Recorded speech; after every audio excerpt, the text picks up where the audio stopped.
매일 잠언 묵상 버전 2번째 9장 제 갈 길만 바쁘게 가는 것이 어리석은 것입니다. 제 갈 길만 바쁘게 가는 것이 어리석은 것입니다. 본문 13절부터 18절 말씀입니다.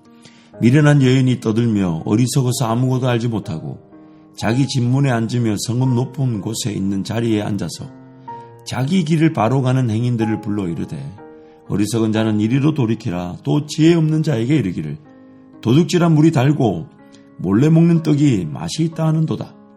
오직 그 어리석은 자는 죽은 자들이 거기 있는 것과 그의 객들이 수올 깊은 곳에 있는 것을 알지 못하느니라.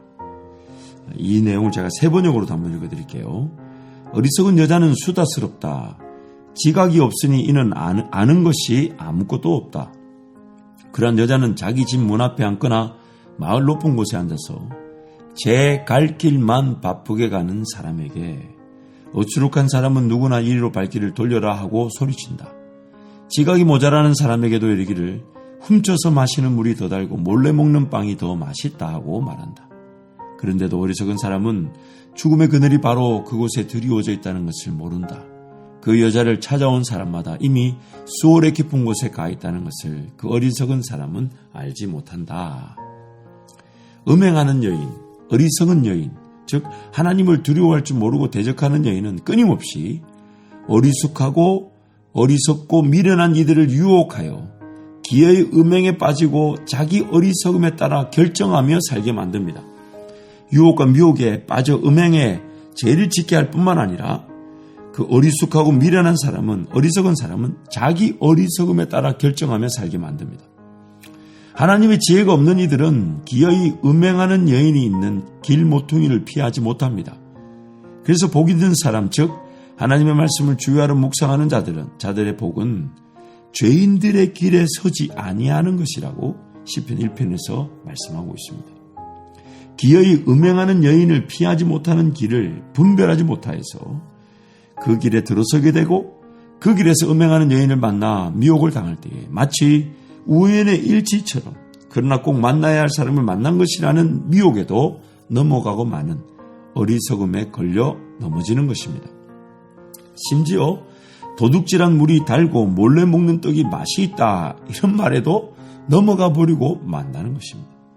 그래서 이렇게 설명합니다. 18절에 어리석은 사람은 죽음의 그늘이 그곳에 드리워져 있다는 것을 모른다.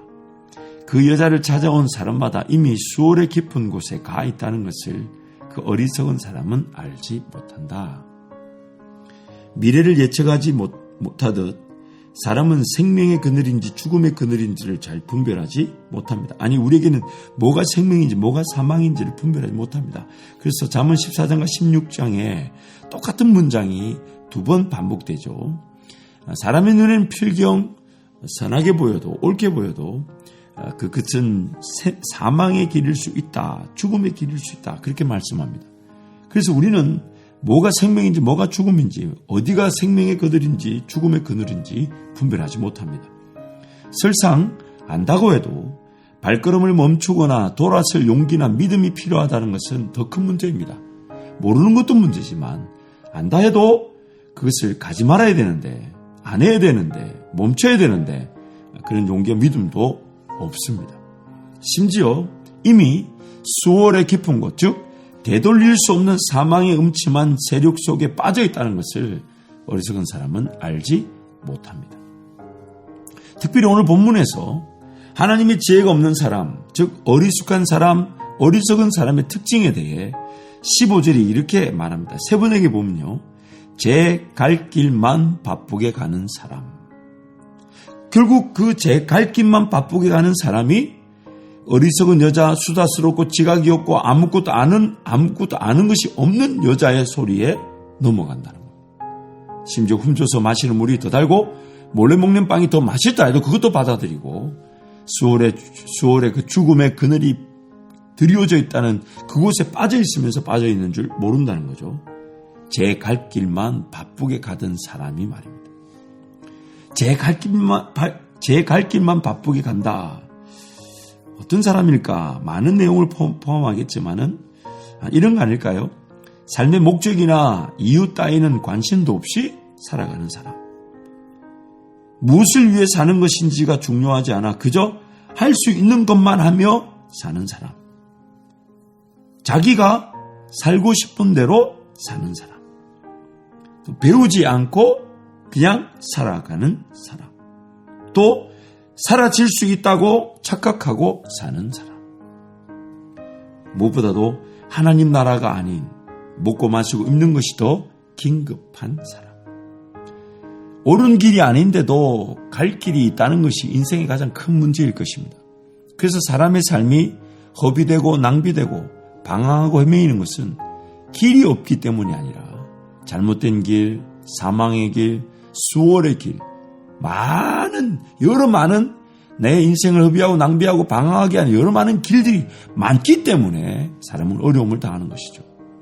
차라리 길이 없고 앞이 망망하고 도저히 방법이 없다. 우리가 잘하는데도 그때 우리는 하나님을 만나게 되죠. 왜냐하면 그때 하나님께 오죠. 근데 오히려 할 수 있고 또 시도해 볼 수 있고 갈 수 있는 방법들이 길들이 있으면 그 하나님께 잘 나오지 않습니다. 일단 그거 시도해보고 도전해보고 그러는 동안에 인생이 시간이 흘러가고 물질이 소비되고 허비되고 낭비되며 또한 잘못된 간 길에서 또 돌아와야 되듯 회복하고 또 허리띠 졸라매야 되고 또 인내해야 되고 또 감내해야 될 그런 인생의 허비 낭비되는 시간들이 있더라는 것입니다. 그래서 제 갈 길만 바쁘게 가서는 안 됩니다. 제 갈 길만 바쁘게 가서는 안 됩니다. 긴급하고 소중한 것, 정말 나에게 필요한 게 뭘까? 오늘 우리 가정에 필요한 건 뭘까?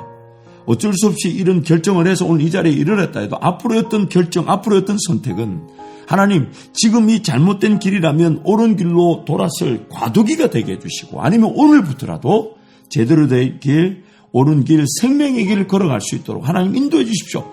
여러분 이거에서부터 올바른 길, 하나님과의 동행의 길이 시작되는 겁니다. 비록 전혀 바뀌지 않았고 비록 여전히 뭔가 잘못된 길인 것 같고 비록 여전히 문제는 해결되지 않아도 하나님 내 갈 길만 바쁘게 가서는 안 되니까 방향을 주님께로 옮깁니다. 예수 바라봅니다.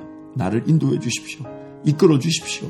그래서 내가 원하고 오고 내가 할 수 있고 오고 전혀 사망이 있는지 모른 채 그냥 갈 길만 바쁘게 가는 그 인생 허비가 낭비되고 방황하는 어리석은 길을 벗어나게 하시고 매일 주님 바라보고 주님 의지하고 그래서 그분이 길이요 진리요 생명이 되시고 또한 그분이 말씀으로 우리에게 들려주시고 우리에게 깨닫게 해주시고 우리에게 알게 해주시고 또한 믿어지게 하시니까 그 주님 바라보고 주님과 함께 동행하는 것만이 사람은 생명의 길을 갈 수 있는 것입니다. 하나님을 경외하며 살아가는 것은 삶을 위한 당연하면서도 마땅한 그리고 유일한 생명의 길입니다.